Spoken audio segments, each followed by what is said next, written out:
Good morning, everybody. Welcome to this Airmic live webinar. My name is Julia Graham. I'm Deputy CEO and Technical Director at Airmic. And I'm delighted to introduce a subject that is extremely close to our hearts, never more so than before, which is reputation. And we're going to be talking today about reputation in an environment of increasing leadership accountabilities.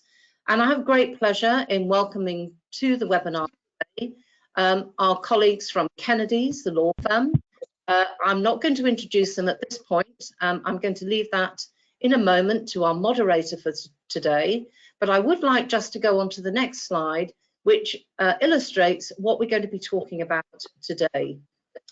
So in discussion, and there are no slides after my presentation, just 3 slides, our panel are going to consider why reputational risks matter, what the evolving regulatory landscape is, key considerations for any organisation, and very helpfully, some tools available to help us all navigate what is an increasingly accountable environment. So there are some learning objectives there. If you'd just like to make a quick note of these. Hopefully, this will provide you with some tools to help you identify your organisational reputational risk exposures and the potential impact of them. We're going to be discussing with our panel some of the risk issues relevant to governance and director responsibilities, which is a great angle to cover today, and the steps you can take in managing a response to threats, and explain the tools available to support you in the risk management process and, importantly, delivering boardroom responsibilities. Now, this is a webinar and we do encourage you to ask questions. So on the next slide, we show you how to do this. Use the questions tab on your control panel. Sorry to be boring because I'm sure most of you have seen this before, but I'm just repeating to make sure that the system works for you. So without further ado, I'm now going to introduce our moderator for this panel session, Joanna from Kennedy's. Joanna, the platform is now yours. I'm going to switch off my camera. Nobody wants to look at me because the stage is Kennedy's. Joanna, thank you. Hi, Julia. Thank you very much for that. Thank you for that fantastic introduction.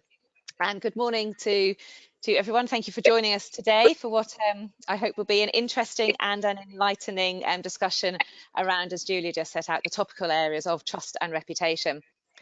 Trust and reputation of a company has never been more important nor as precarious as it is now.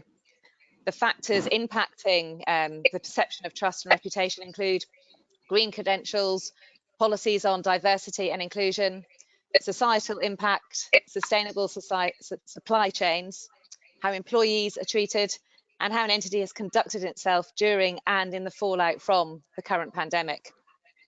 An ill-advised remark, which we've all seen sort of in the press recently, so for example, stop moaning, can result in a swift corporate response, but it also opens the doors to increased scrutiny in the culture of a business, particularly to those in the boardroom. Corporations are reviewed on public forums and ratings websites, personal conduct debated over social media, and this is in addition to an increased regulatory landscape where compliance or non-compliance of has ramifications beyond any fine imposed. Trust and reputation are key to the success or failure of a business, and never more so in an environment where attracting the best people to join a team is fundamental to future survival. So as Julia just set out, we are going to go through what companies need to do, why this matters to them and very much to their insurers, what to avoid, what lessons to be learned, and what tools are available. So our panelists will take you through the topics. As Julia said, please do ask questions through the webcam, through the web chat, and we will take you through. So I will just briefly then introduce our panelists.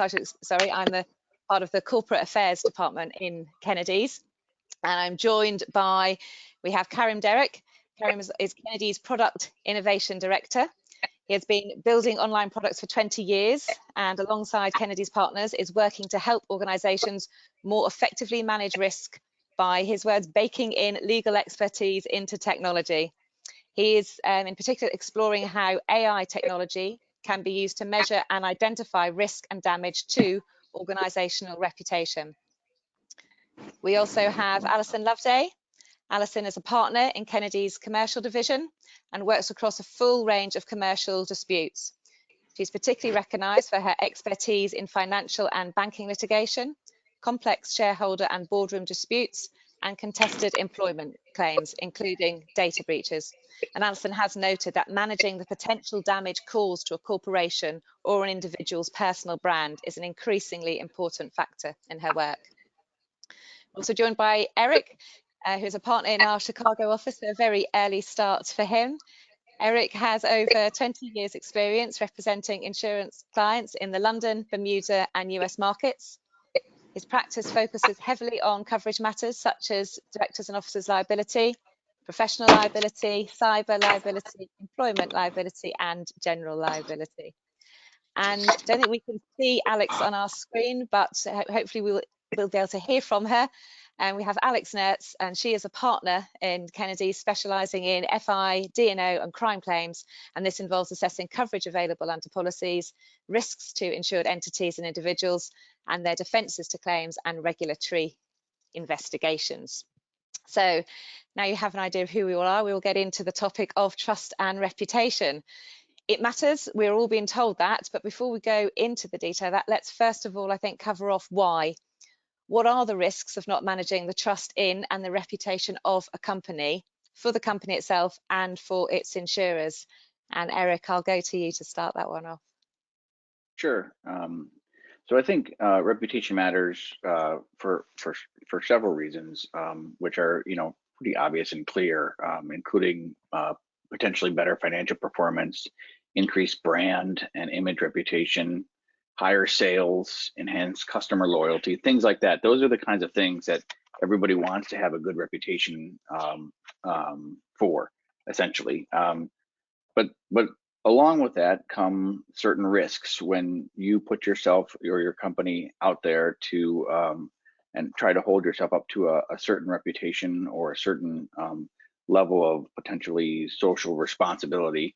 There can be risks, and one of them obviously is in today's society, the risk of cancel culture. If for example, you put yourself up to be a reputable company in with regard to issues such as diversity or the environment, and you do not actually follow through with the promises or representations you're making to the public, there can be definitely repercussions just through social media or other types of responses to not following through. So one, there could be financial or consumer repercussions to not following through with those types of promises or representations, but also things like transparency, over-promising and under-delivering on what you're saying to the public generally. Costs, you might make a presentation to the public and advise them that you were going to follow one path, but if you don't necessarily know the true costs of what that path would entail, it could have financial repercussions on your company. You could also lose competitive advantages if you, for example, decide as a company you want to be all green going forward. That might increase the costs and lose key competitive advantages your company might have compared to others, which again could hurt your bottom line. So those are the types of things. But now more and more, if you do not represent, if you do not follow through with some of the representations you make trying to enhance your reputation for a company, there can be regulatory and civil repercussions in the form of investigations and or litigation. And you said, yeah, it just is such a wide ambit, isn't it, of the consequences of not getting trust and reputation right. Alex, I think you had some comments on this subject as well. Hi, yeah, are you guys able to hear me? We can indeed, that's yes. fantastic. Can you hear me? Yeah.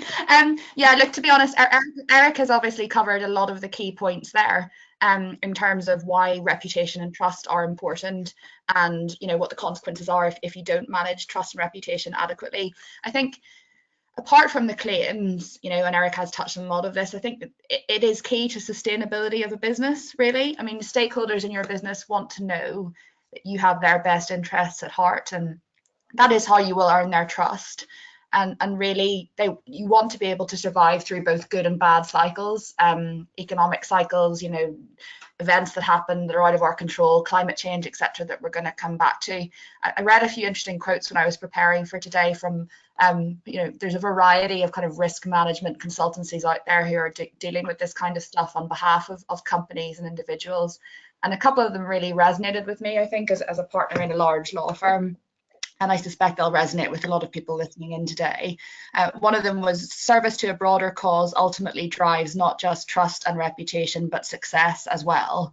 And the message from a lot of these quotes seems to be kind of, you should be aiming to do these things for the greater good, and the success will follow. It's a bit chicken and egg, I think, but, they are all part and parcel of having a sustainable business. And as Eric says, not only will your financial viability and success, in inverted commas, as a business be affected if you don't look to these ESG risks that we're all facing at the present time. You are exposing yourself to the risk of litigation, which is, can be extremely costly in a variety of jurisdictions, and not only litigation, I think, but also regulatory intervention, which is just as big a problem. There are so many requirements on directors and officers and entities that are authorised by the FCA or the SEC, etc. these days. And there really is no excuse for not complying with them. And I think if you find yourself subject to an enforcement investigation in the UK, the penalties can be severe, and even if you ultimately escape those penalties, the costs of getting there, the defence of those investigations, can be very, very high. So yeah, I mean, as I said, I'm just kind of reinforcing a lot of what Eric has said, but it goes to the success of your business, but also avoiding kind of costly, distracting, and difficult disputes, which no one really wants to have to face day to day if they can avoid it. And that's particularly pertinent now, isn't it? I mean, it's a really difficult environment that companies are operating in. And so that sustainability, that longevity, the success of a company is absolutely key. And if these messages are all around that. And so on that sort of the current environment, does the whole reputational risk sort of landscape, does that need to be managed differently now than it did, say, 12 months ago, before sort of we really were too aware of what COVID was? And are there any additional challenges facing an employer that have arisen as a result of COVID, and that can have an impact on an employee's trust and employer's reputation? Alison. Oh, can't hear you, Alison. Sorry. Can you? Got you now. Yeah, perfect. Oh no. No, try again. One more. Oh no, we can see you but not hear you. Saying unmuted at my end. There you go, and you are. Perfect. Okay, great. So if I put my employment lawyer hat on, then certainly the question of health and safety has always been a paramount obligation of employers. They need to take care of the health and welfare of their employees, both their mental health and physical health. And I think everybody will have really noticed the emphasis on mental health, which has been a big consequence of the virus and the steps that have been put in place to protect us.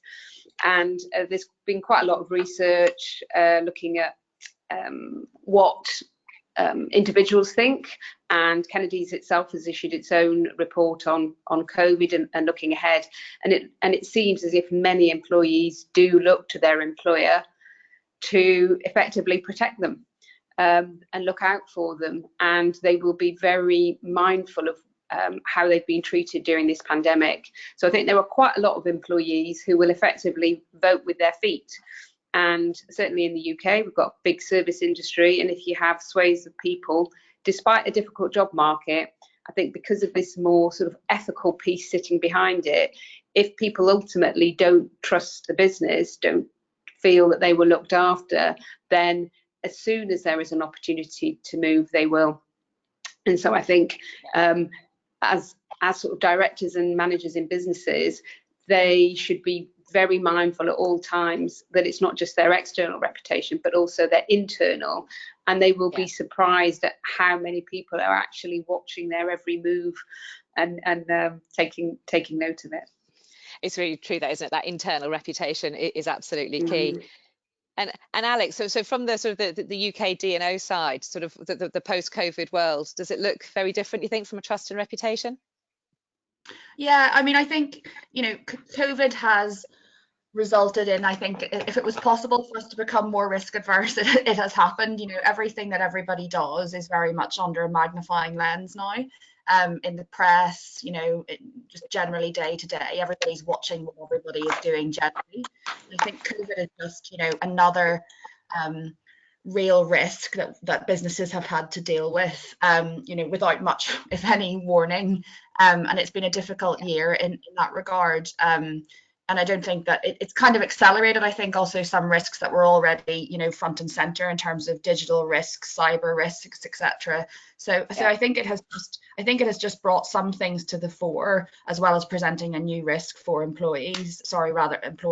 And you know, apart from the things that Alison has touched on, I think obviously there is the kind of obvious stuff about health and safety and, you know, what a director has to do to make sure that your home working environment is safe for you from a perspective of the relevant legislation that we have in the UK. You know, mental health has become a bigger issue, I think, because we're all a bit more removed from our staff.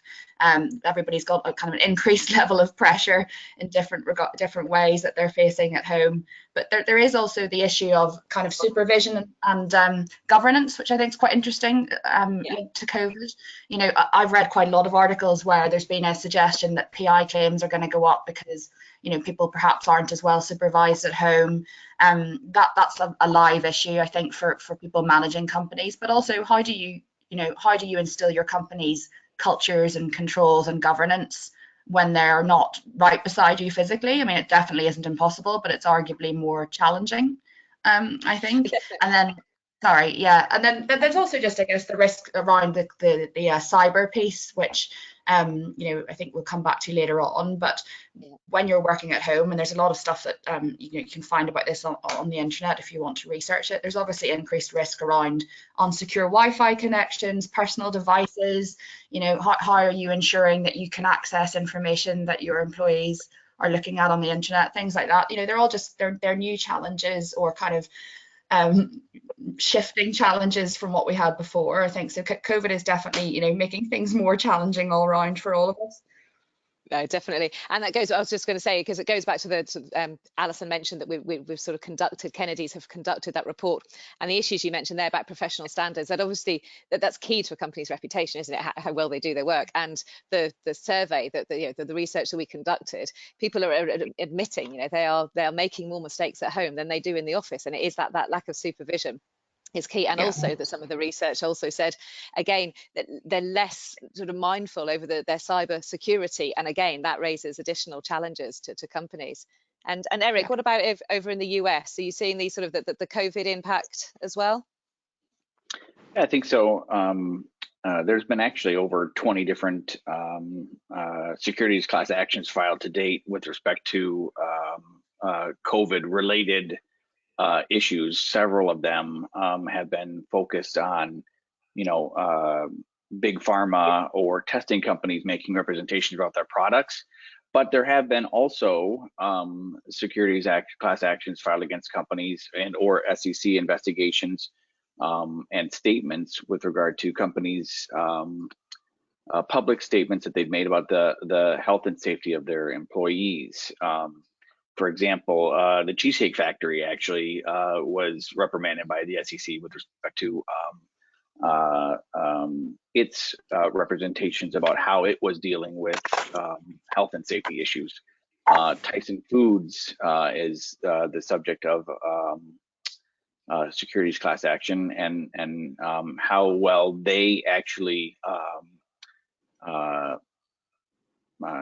decided or handled health and safety issues and kept their employees safe And in that particular circumstance, when you're dealing with a large food manufacturer, you know, the processing of the food will actually impact your bottom line. So how you protect the health and safety of your employees necessarily will impact how much food you can produce.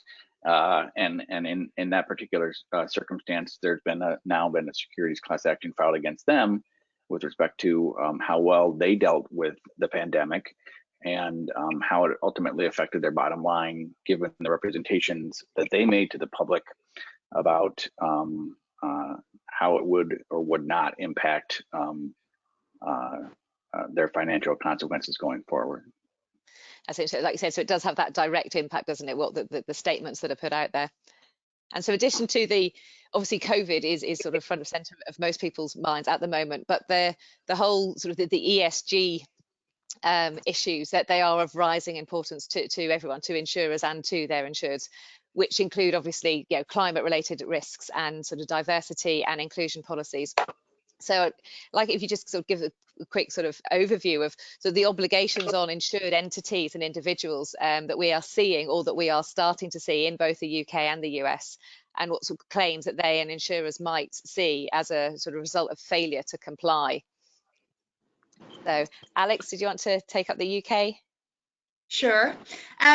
You know, I think just at the outset, it's worth reinforcing that as we know, you know, directors and officers, anyone with the kind of managerial responsibility, they're already subject to a lot of obligations under UK legislation with regard to how they manage the company.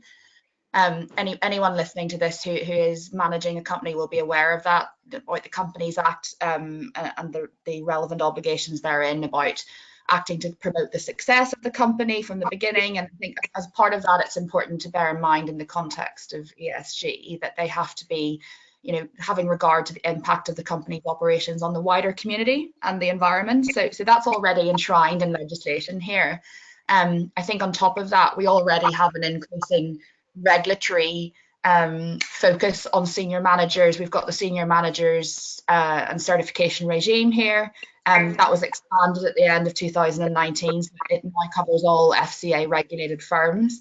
You know, that we have seen as you know, lawyers in the UK, definitely an increased focus on senior managers in terms of regulatory intervention and what they are obliged to be doing. So there already is that focus, and I think, as you say, the ESG issues are just kind of another area of obligation that is being imposed on these managers. So it's just another set of things that they are being looked at in terms of how they are incorporating them into the business, managing them, etc.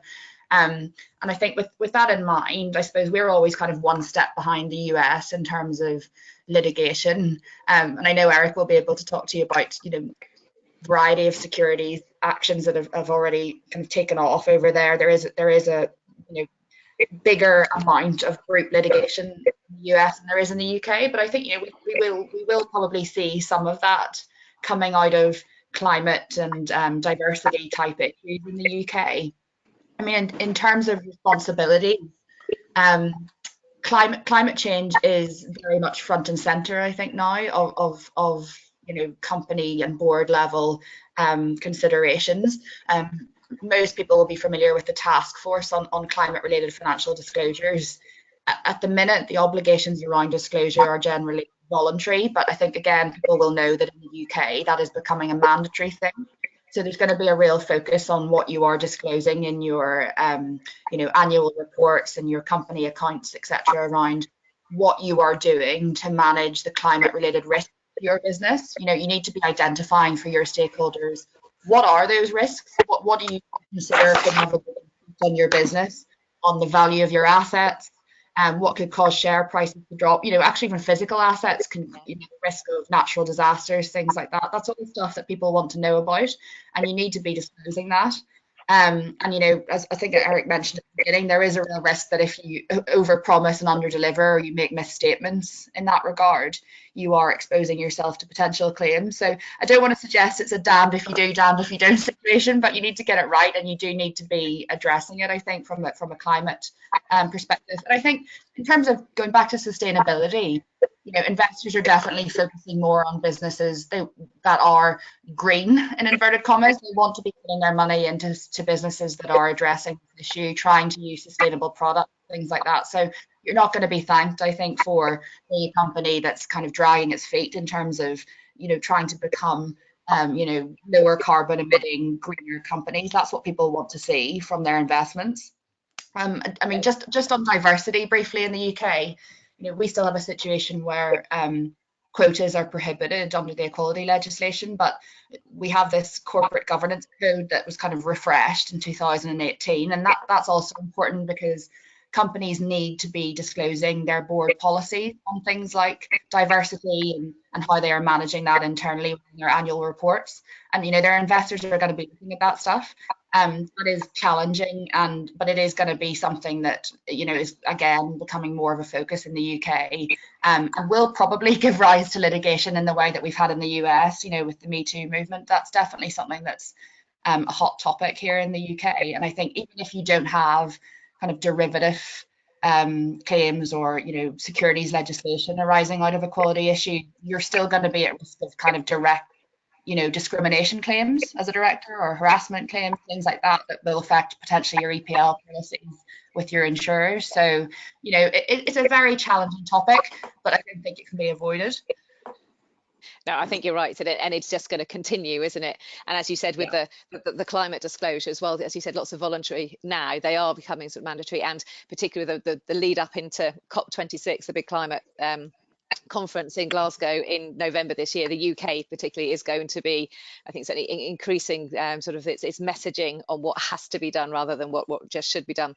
And Eric, over to you, because as Alex said, it's very much what we see in the US, then we do see it then sort of follow on very often from the UK. And again, with I suppose with government, with now you've got a new sort of with a new president in charge, the climate issues again are going to rise to the top of the agenda.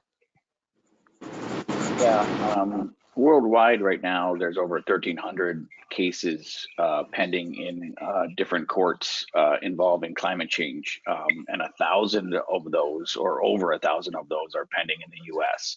So the litigation, even if you don't believe in climate change, the litigation is already here with respect to that issue. There's no particular instance yet where a director or officer has been personally held liable with respect to representations made regarding climate change.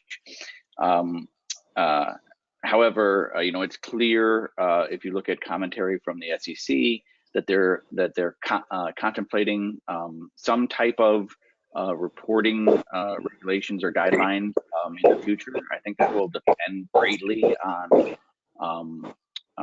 the size of the company and the industry of the company, because that can vary considerably as to what obligations those companies might have.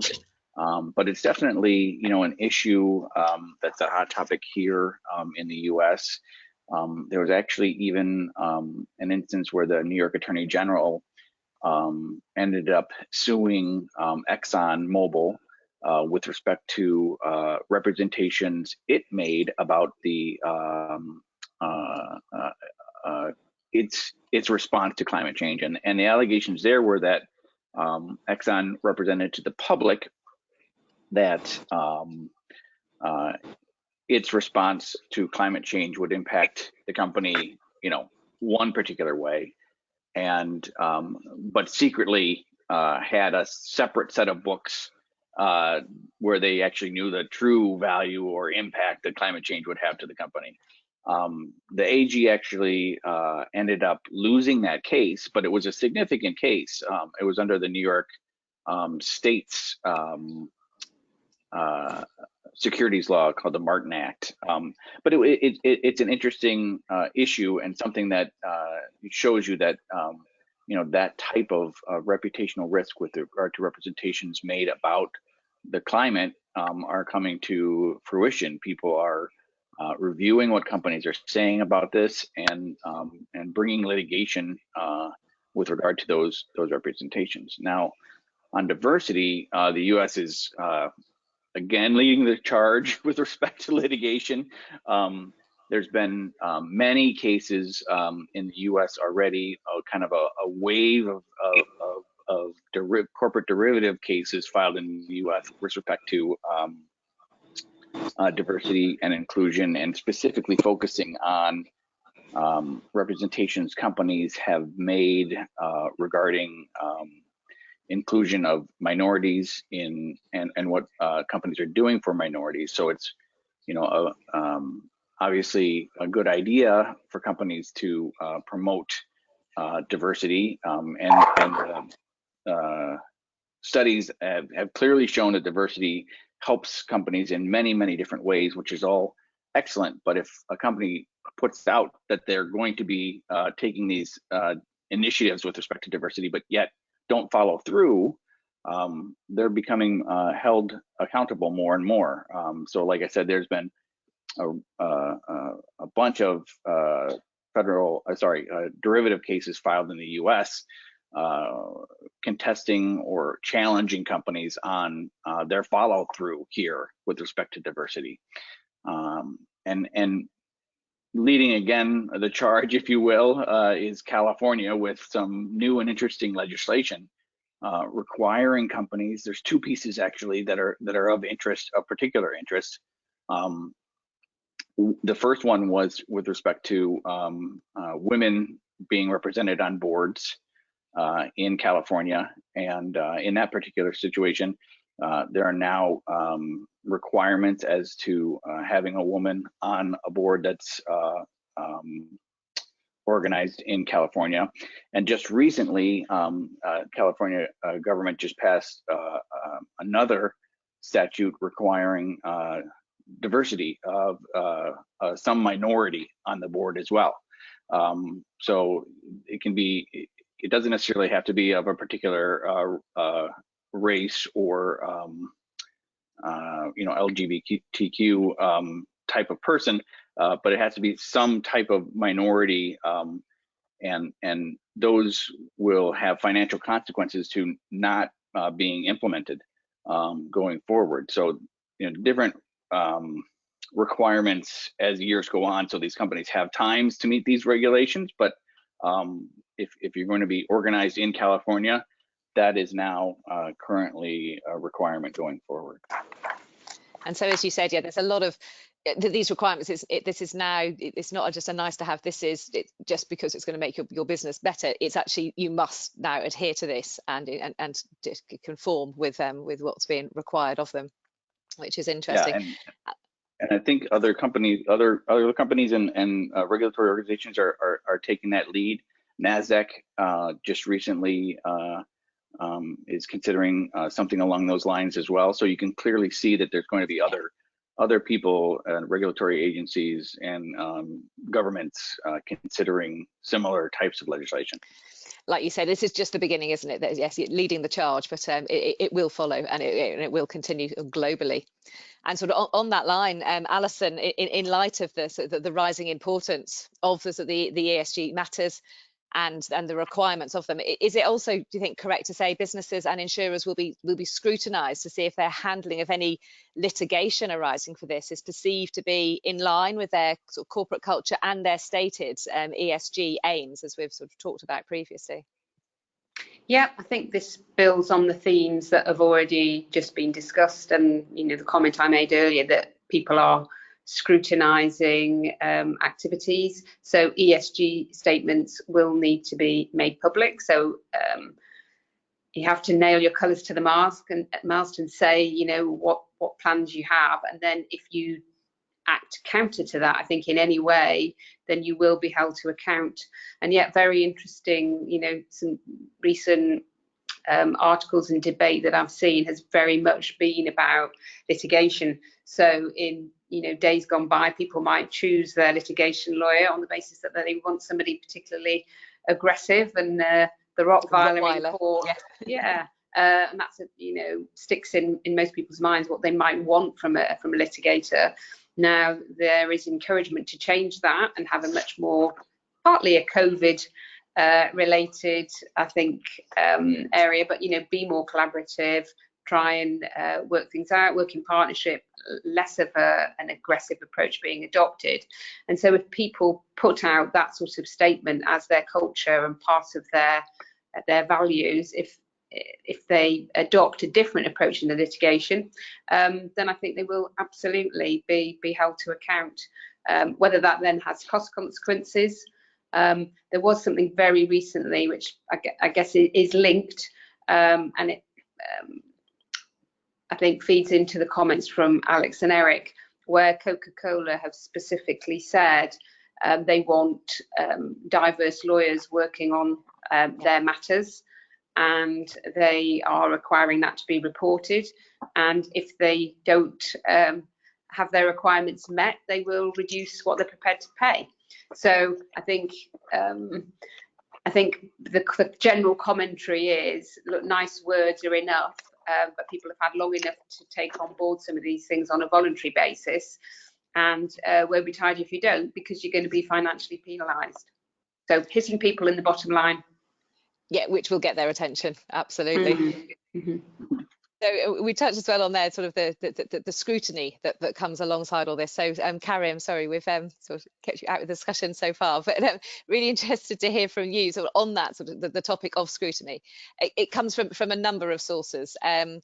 Boardroom transgressions are not new, but now ill-advised comments made at an internal meeting can then now be shared on social media and can have sort of wide repercussions. You get people talking, and people's personal opinions and the hobbies that they take in, and the occasional lapse in professional conduct, but outside a working environment. These can now also be ascertained from social media. So how much of a risk is this if someone does post a rant, a drunken stumble, or something that's not agreed with? Oh, we can't hear you, Karen, sorry.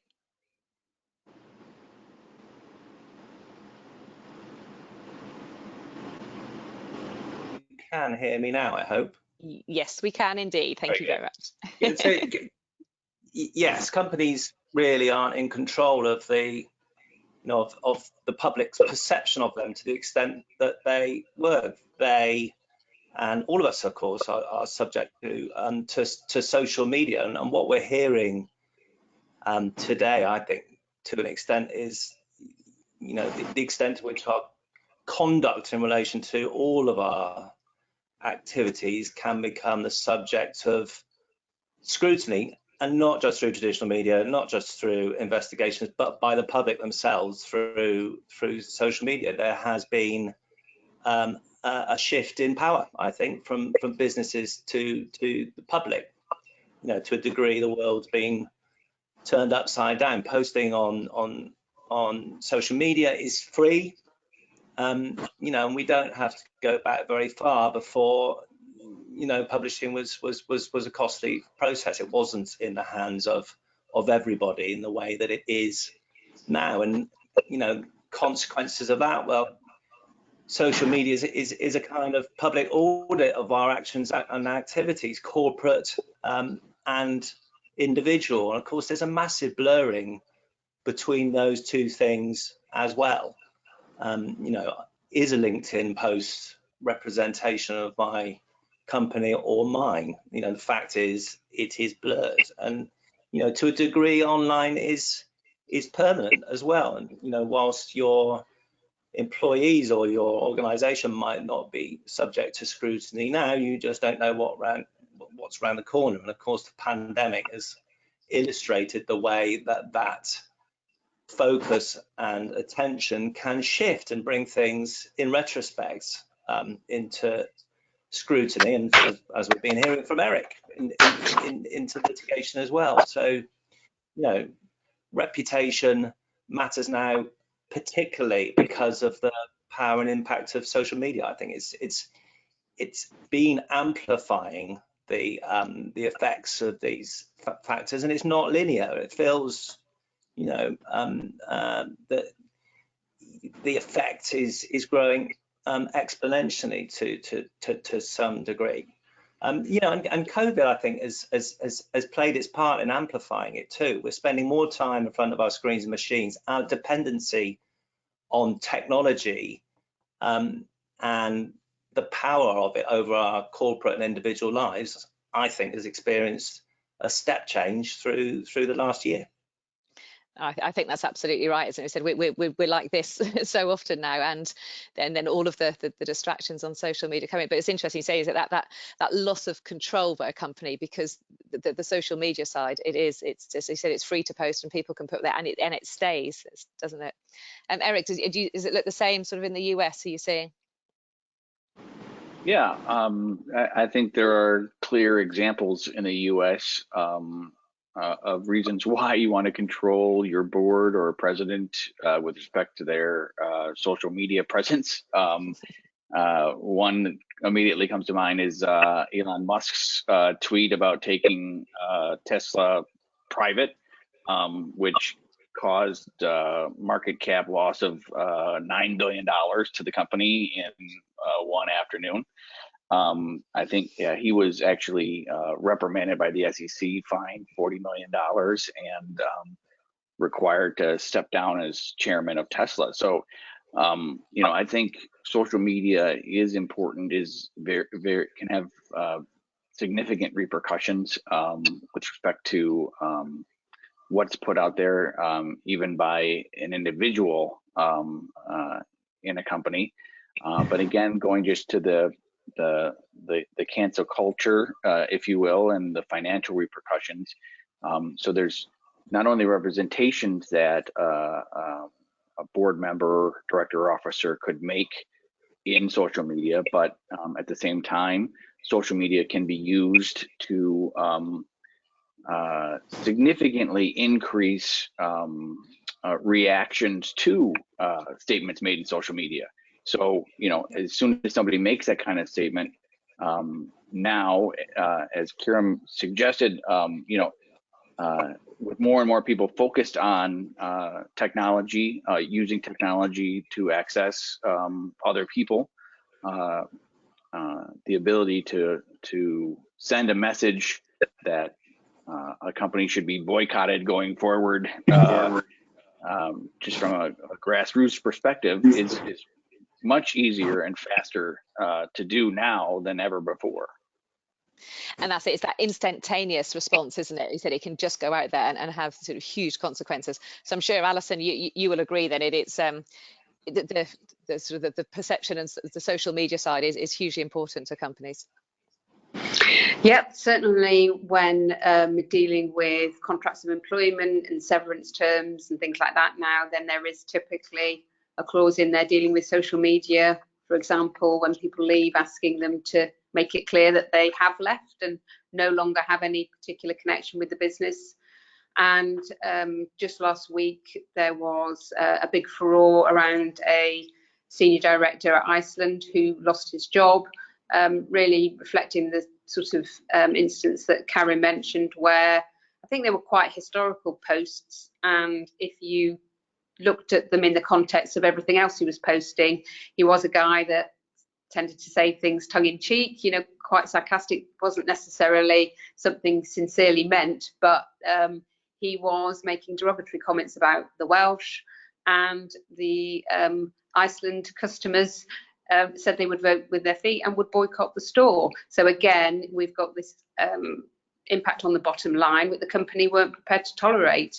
I think up until that point, they probably were aware of some of his posting style, but clearly nothing had been done about it, and they paid the consequences. Which is said, yes, come back to, as Eric sort of referred to, that almost that cancel culture. It's just that weird. That's it. Yeah. And you're I done. think the other area where we are seeing it, and then we've not touched on it significantly, but in the realm of cyber and that sort of thing, where we think in the UK we may start to see group actions, and that is, historically, and I've looked at it both from defending an action and actually trying to get a group together, and historically it would be so difficult because you knew effectively there were people out there but you couldn't reach them, whereas now, whether it's social media, Facebook, people can very quickly form a group and be pulled together, and there are claims management companies around the country are only too happy to represent them.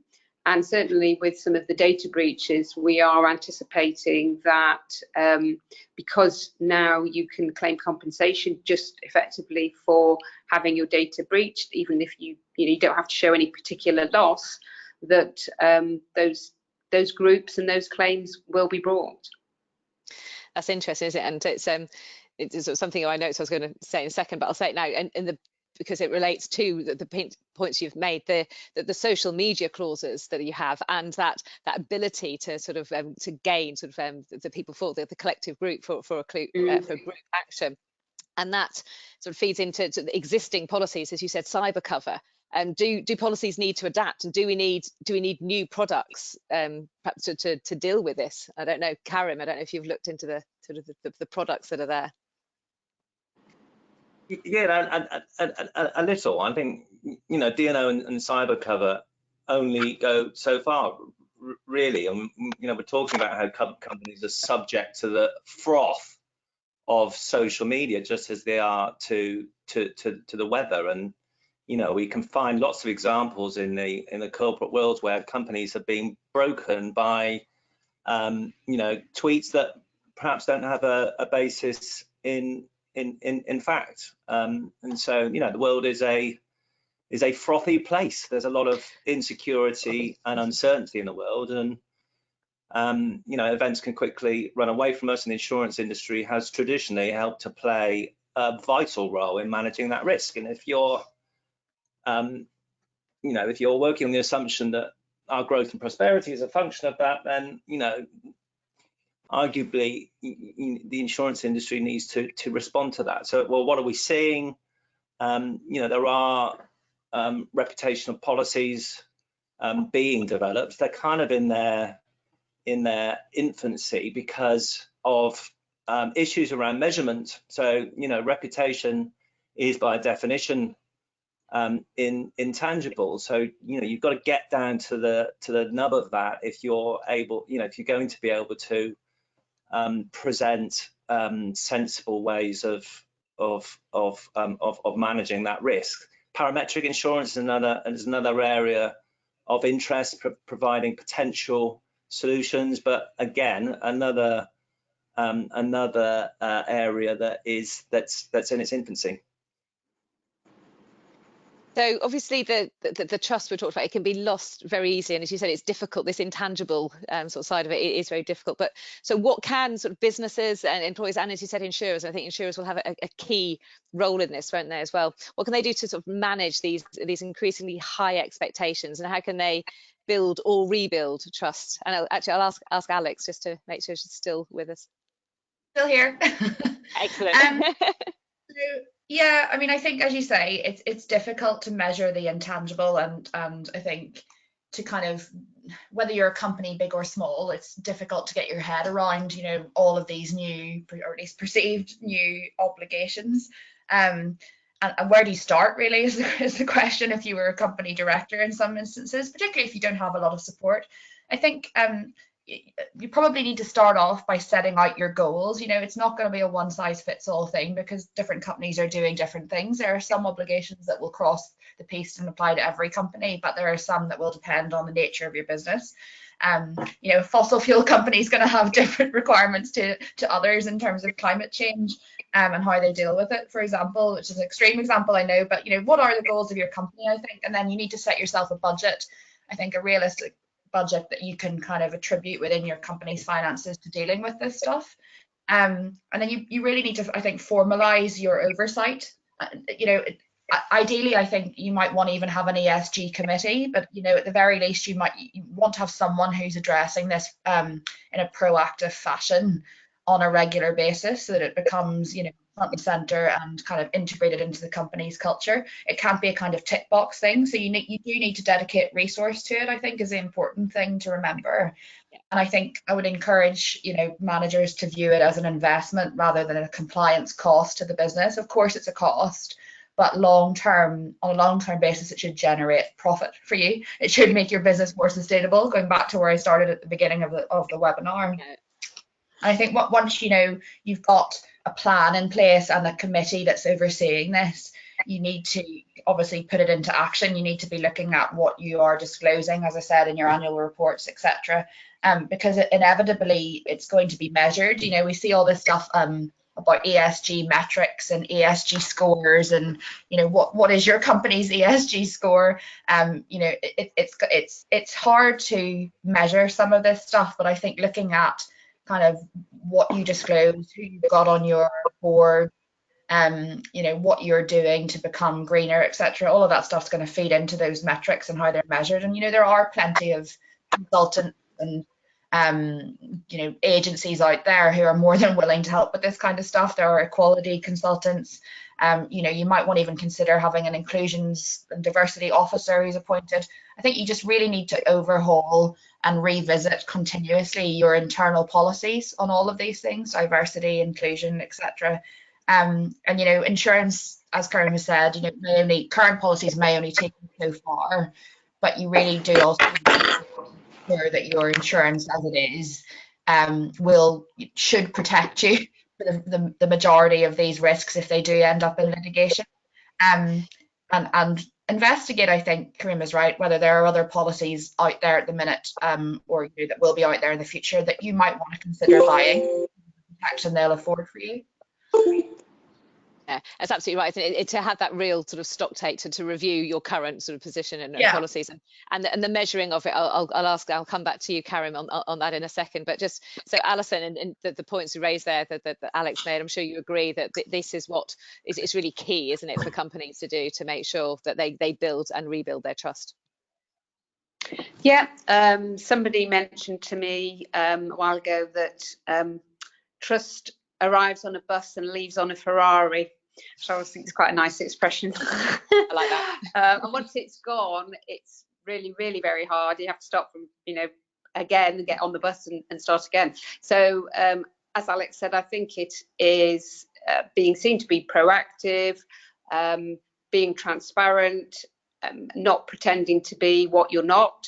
There's some quite interesting sort of, I guess, historical things that we can think about. I did quite a lot of research a couple of years ago where there was a lot in the press about which companies were or weren't paying their tax, and it was interesting. It was the you know, if actually you were seen to be a company that didn't really care and nobody thought you had a particularly strong ethical reputation, they were largely left alone, even though they could be technically avoiding paying a lot more tax than others. But because the other companies had held themselves out as being ethical, supporting the community, doing all sorts of things, but then weren't paying their tax, that was seen, you know, that people didn't like that contradiction. And I think corporate responsibility, so putting some money behind it, I think, depending on the size of the business, will, you know, impact upon what expectations are, you know, what budget people will expect you to invest.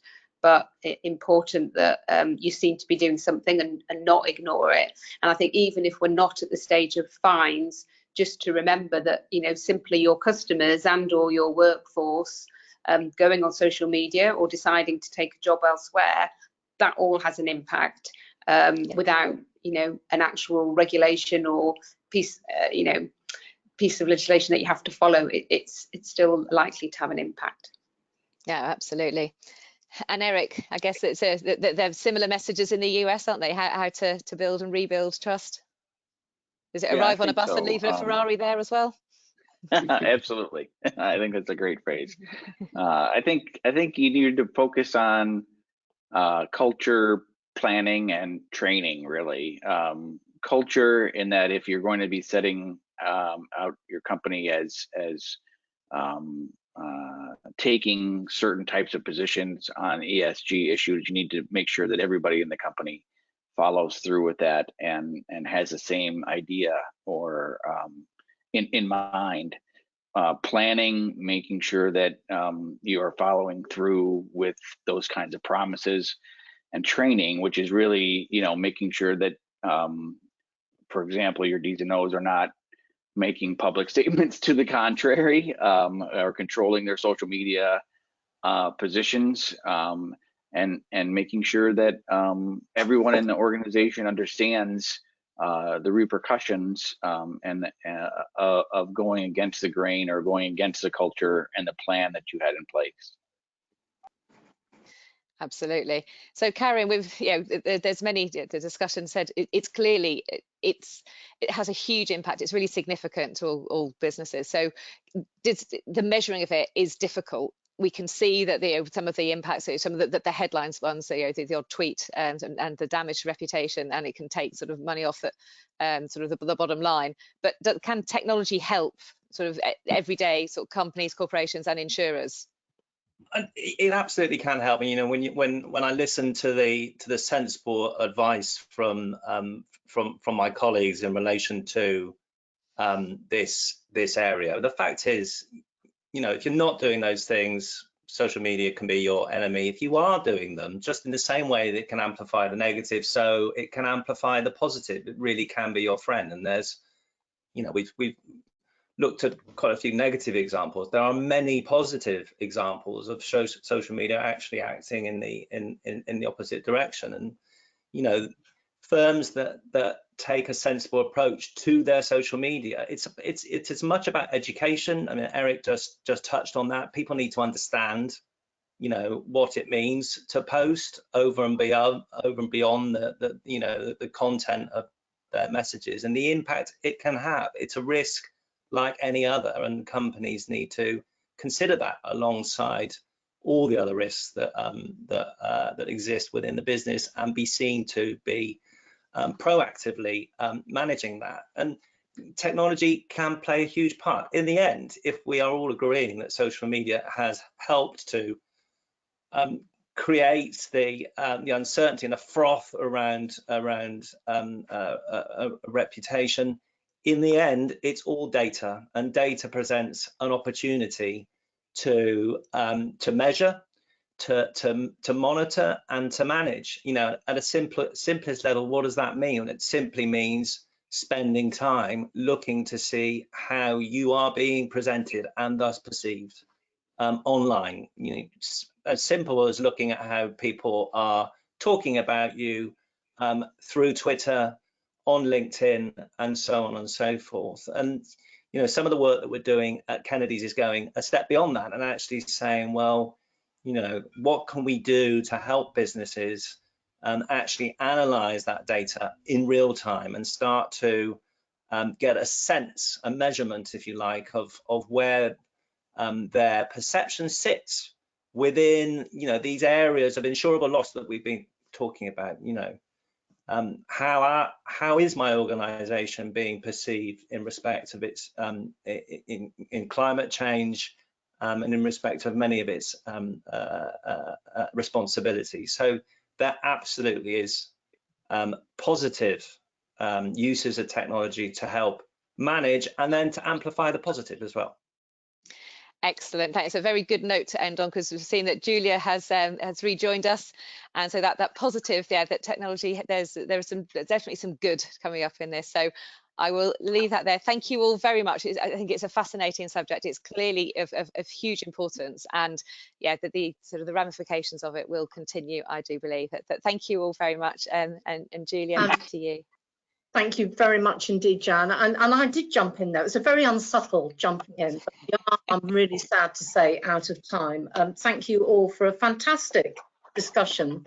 I've been absolutely riveted with what you've had to say, but the reason I jumped in particularly, not just because time was up, but Karen, I really like the way that you brought that to a conclusion at the end on the upside of risk, because it is so easy just to emphasize the downside and the negative, but you're absolutely right that there are opportunities behind many issues. And I thought your comments about social media were absolutely apposite and the right sort of tone to end today's session on. And I think the other thing I wanted to bring out, you were talking a lot about trust and how people are looking towards the leadership in organisations for trust.